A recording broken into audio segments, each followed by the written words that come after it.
I got an early hands-on look at Killing Floor 3. What's happening, guys? Welcome back to another video, and I've got something special for us today because Tripwire invited me to get an early look at Killing Floor 3 with a preview session ahead of the closed beta in February and the full release in March. But if you've never heard of it, Killing Floor has been around since 2009, and it's this glorious mix of Left 4 Dead, Call of Duty Zombies, and a little Doom-style ripping and tearing. Now, I'd say I've dabbled in Killing Floor over the years. I've played a few rounds with friends here and there, but don't have hundreds or thousands of hours under my belt.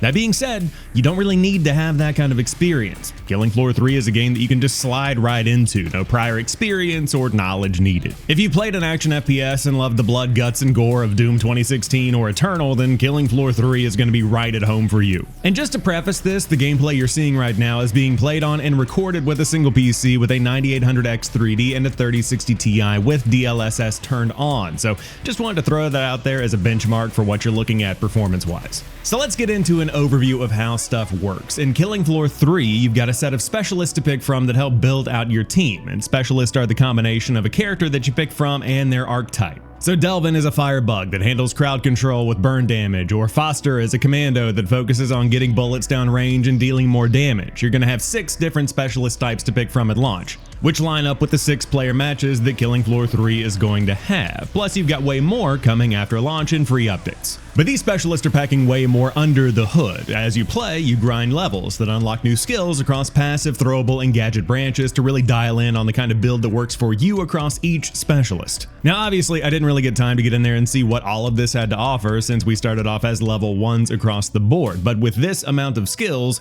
you can definitely dial in on different builds across different specialists and line up with the way that you want to experience the game. Lots of potential for what I'd call a high skill ceiling or different play styles or whatever you want to call it. There's clearly a lot of variety here, way more than past Killing Floor games have delivered.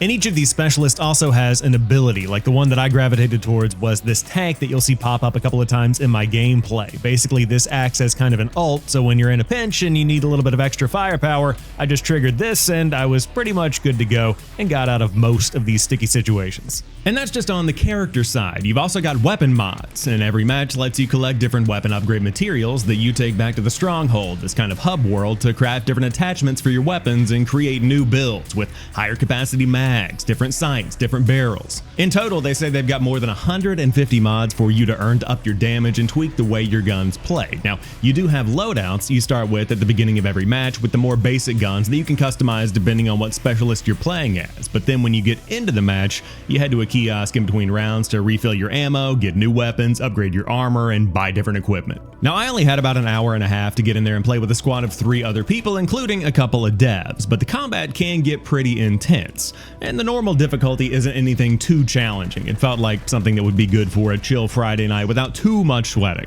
But the real glory of Killing Floor is in those higher difficulty matches where you're just on the verge of things getting out of control, and every match in Killing Floor is split up into 6 different rounds, with each round getting a little bit more challenging while you upgrade your weapons, buy traps, and get better equipment. And then you've got the boss round, where you're taking on one final round of bosses before you wrap up the mission and head back to the Stronghold to buy upgrades, build out weapons, and get ready for the next run.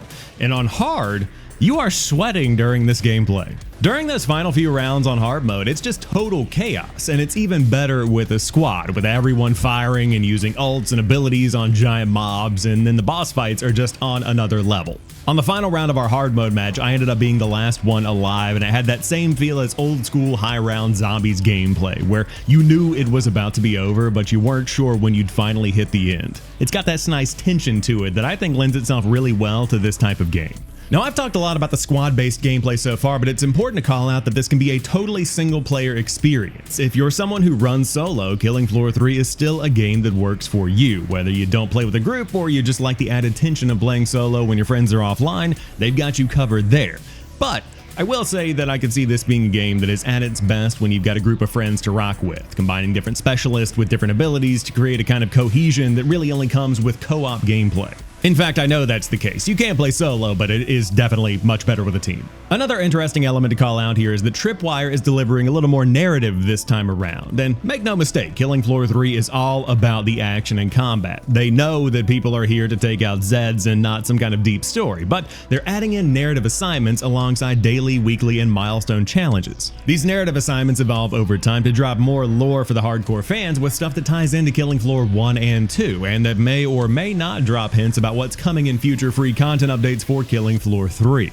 The way I see it, not forcing people into a full campaign is a great move, but I personally love this kind of thing. I'm all about weekly and daily challenges to keep me coming back, but adding a little more focus on the narrative and lore of the world is always welcome, because Killing Floor is too cool to leave a lot of that lore on the table, at least for the people that are interested in it.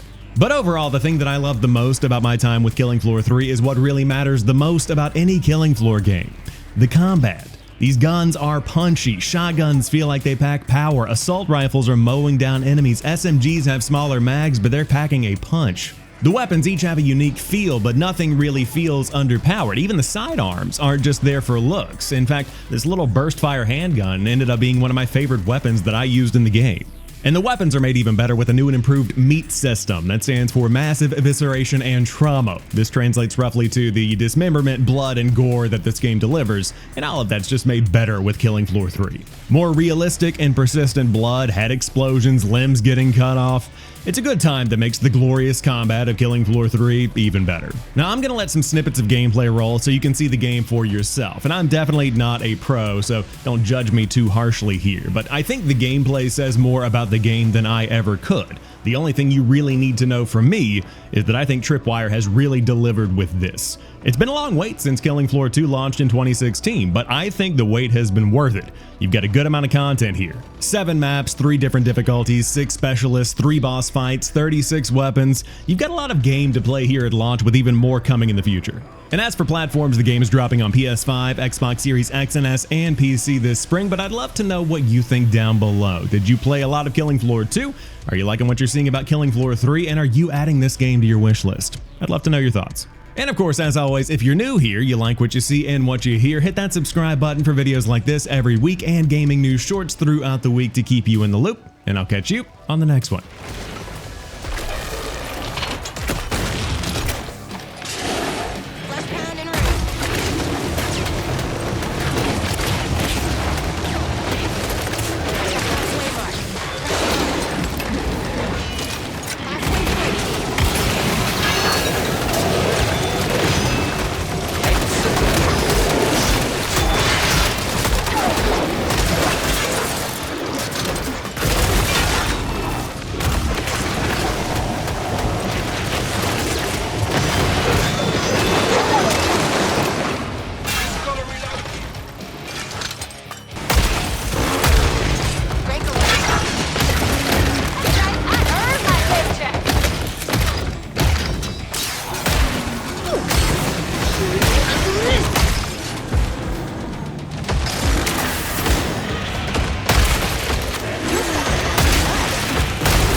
that from?